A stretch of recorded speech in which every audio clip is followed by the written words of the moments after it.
രേണു സംസാരിച്ചിട്ട് രേണുവിന് പൊതുവെ cyber attack നേരിടുന്ന ആളാണ് രേണു. ഇപ്പോൾ ഭർത്താവ് മരിച്ചു കഴിഞ്ഞാൽ ഭാര്യ ഒതുങ്ങി കൂടി ജീവിക്കണം അല്ലേ, പണ്ടത്തെ സദ്യ അനുഷ്ഠിക്കുന്നതൊക്കെ പറയാത്ത ഭാഗ്യം. എന്താ വെച്ചാൽ ഭർത്താവിൻ്റെ ചെതയിൽ എങ്ങനെ നേരിടുന്നു കമന്റ്സ്? അതായത് എന്നെ സംബന്ധിച്ച് ഞാൻ കുറേ റീൽ ചെയ്ത ഒരാളാണ്.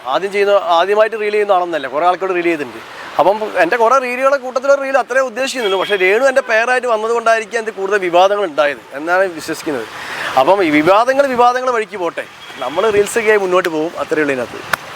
ഇപ്പൊ സോഷ്യൽ മീഡിയ താരം ഇപ്പം ഈ റീല് വൈറലാവുന്നതിന് മുമ്പ് തന്നെ ദാസേട്ടനെ എല്ലാവർക്കും അറിയാം, എല്ലാ മലയാളികൾക്കും അറിയാം. ഇതിന് മുമ്പ് ചെയ്ത റീൽ അല്ലെങ്കിൽ വീഡിയോയിൽ ഇങ്ങനെ എന്തെങ്കിലും മോശപ്പെട്ട കമന്റ്സ് ഉണ്ടായിരുന്നു? പിന്നെ എന്നെ സംബന്ധിച്ച് മോശപ്പെട്ട കമൻറ്റുകൾ കേട്ട് വന്ന ഒരാളാണ് ഞാൻ. എന്നെ സംബന്ധിച്ച് ഈ കമൻറ്റുകളൊന്നും എനിക്കൊരു വിഷയമല്ല.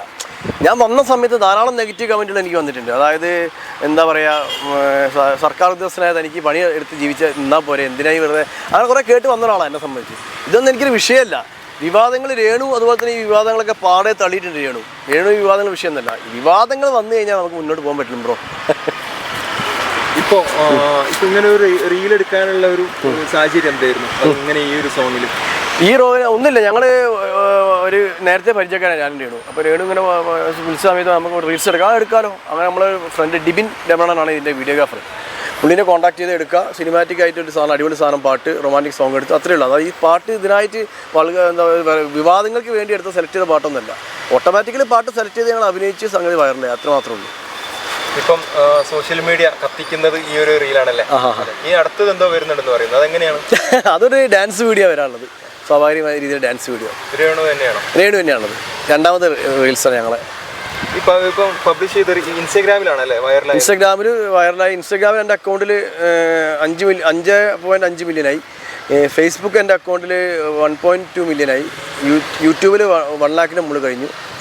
ഇൻസ്റ്റാഗ്രാമിലാണ് ആദ്യം പോസ്റ്റ് ചെയ്തത്, പിന്നെയാണ് FBയിലും യൂട്യൂബിലും പോസ്റ്റ് ചെയ്തത്. എനിക്ക് മെയിനായിട്ട് എനിക്ക് ഫോളോവേഴ്സ് അതുപോലെ തന്നെ റീച്ച് ഉള്ളത് ഇൻസ്റ്റാഗ്രാമിലും ഫേസ്ബുക്കിലാണ്. യൂട്യൂബിൽ പിന്നെ അത്ര ഒരു റീച്ചും കാര്യങ്ങളും യൂട്യൂബിൽ അധികം ശ്രമിക്കാറില്ല. നമ്മൾ വ്ളോഗൊന്നും യൂട്യൂബിലാണ് ചെയ്യാറില്ല. ഈ ഷൂട്ടിങ്ങിൻ്റെ ലൊക്കേഷൻ ആയിട്ടായിരുന്നു വൈപ്പിൻ ബീച്ച്, കൊച്ചിയിൽ. അതിലിപ്പം ഇങ്ങനെ ഒരു വിഭാഗം ആളുകൾ മാത്രമാണ് ഇങ്ങനെ കുറച്ച് നെഗറ്റീവായിട്ട് കമന്റ് ചെയ്യുന്നത്. ഇങ്ങനെ ഈ കമന്റ്സിനെ പറ്റി രേണുവിനോട് പറഞ്ഞിട്ടുണ്ടായിരുന്നു? രേണു സംസാരിച്ചിട്ട് രേണുവിന് പൊതുവെ സൈബർ അറ്റാക്ക് നേരിടുന്ന ആളാണ് രേണു. ഇപ്പോൾ ഭർത്താവ് മരിച്ചു കഴിഞ്ഞാൽ ഭാര്യ ഒതുങ്ങി കൂടി ജീവിക്കണം അല്ലേ, പണ്ടത്തെ സദ്യ അനുഷ്ഠിക്കുന്നതൊക്കെ പറയാത്ത ഭാഗ്യം. എന്താ വെച്ചാൽ ഭർത്താവിൻ്റെ ചെതയിൽ ഭാര്യ ചാടിച്ചാണെന്നൊക്കെ പറയുന്ന കാലം ഉണ്ടായത് പണ്ടൊക്കെ. ഇപ്പോൾ 2025 ബ്രോ. 2025 ലിവിങ് ടുഗദർ കാലഘട്ടം നമുക്ക് എല്ലാവർക്കും പറയാലോ.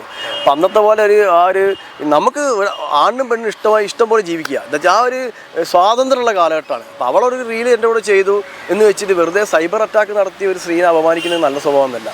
പക്ഷേ എന്നെ സംബന്ധിച്ച് ഞാൻ നെഗറ്റീവുകൾക്ക് മറുപടി പറയാത്തതാണ്. അവൾ നെഗറ്റീവുകൾക്ക് മറുപടി അവൾ പറയുന്നു, അത്രയേ ഉള്ളൂ.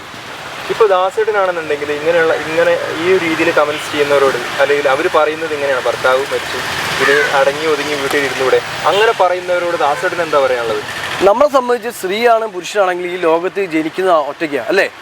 നമ്മൾ ആരും കൂടെ കൊണ്ടുവരുന്നില്ല. നമുക്കൊരു പേഴ്സണാലിറ്റി ഉണ്ട് നമ്മുടെ ലൈഫിൽ. അത് സ്ത്രീക്കാണ് പുരുഷനാണ്, എങ്ങനെ ജീവിക്കണം, എങ്ങനെ മുന്നോട്ട് പോകണമെന്നില്ല. ആ പേഴ്സണാലിറ്റി കീപ്പ് ചെയ്ത് മുന്നോട്ട് പോകുന്നത് നമ്മൾ ബഹുമാനിക്കണം അല്ലേ. അല്ലാതെ ഒരാളെ സ്വകാര്യതയെ കയറി ഒളിഞ്ഞു നോക്കുന്ന സ്വഭാവം നല്ലതല്ല. അത് പൊതുവേ നമ്മളെ മലയാളികൾക്കാണെന്ന് എനിക്ക് തോന്നുന്നത്. മലയാളികൾ എത്രയോ നല്ല ആൾക്കാരുണ്ട്, പക്ഷേ ഇതേപോലെ തന്നെ ആവശ്യമില്ലാത്ത രീതിയിൽ കുരുപൊട്ടുന്ന ആൾക്കാർ ധാരാളമുണ്ട്. ഒരാൾ എന്ത് ചെയ്യുന്നു, അയാൾ എന്ത് ചെയ്യുന്നു നോക്കുക. നമ്മൾ ലൈഫ് നമ്മൾ അടിച്ചു പൊളിച്ച് ഒറ്റയ്ക്ക് ജീവിക്കുക, അത് മറ്റുള്ള ആൾക്കാരെ ബുദ്ധിമുട്ടിക്കാതെ ജീവിക്കുക. അത് നമ്മളെ പോയിന്റ്. എന്നെ പൊളിച്ചെടുക്കുക, ആരും ബുദ്ധിമുട്ടിക്കാതെ ആ രീതി നമ്മൾ ജീവിക്കണം. അത് ഒരാളെ വാക്ക് കേട്ടല്ല നമ്മൾ ജീവിക്കുന്നത്. ലൈഫ് എൻജോയ് ചെയ്യുക, ദാറ്റ്സ് ഓൾ.